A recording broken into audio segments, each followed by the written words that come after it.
Let's talk a little bit about budget surplus and deficit. Let this water here represent money, and the glass represent the treasury of the US government.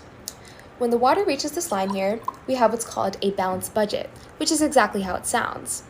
A budget in which revenue are equal to expenditures. When more money flows out and the government spends more than it collects, there's a budget deficit.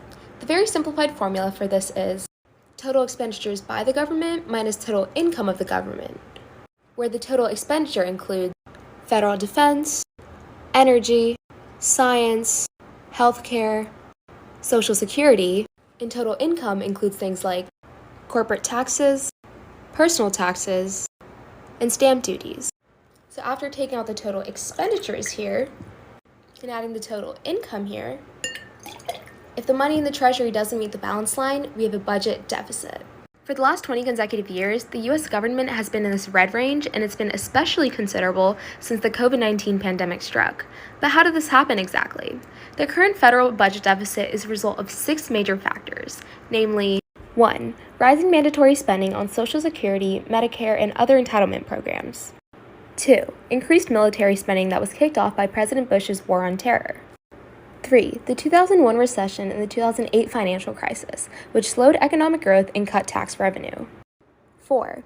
The 2009 Economic Stimulus Act, which ended the Great Recession. 5. 3 tax cuts by Presidents Bush, Obama, and Trump, which cut revenue. And 6. COVID-19 relief bills passed in 2020 and 2021. In an ideal world, we can get rid of this budget deficit by increasing revenue through imposing higher taxes, cutting spending on government programs, or promoting economic growth, though needless to say, this is much easier said than done, and doing so would come with many other costs. You may have noticed the one year here in the 21st century where the US wasn't in a deficit. In 2001, the government actually had a budget surplus, which is when the government collects more than it spends. Total income of the government minus total expenditures by the government. So as we flow out some money, and as we flow in some money, if it exceeds this line here, then we have a budget surplus.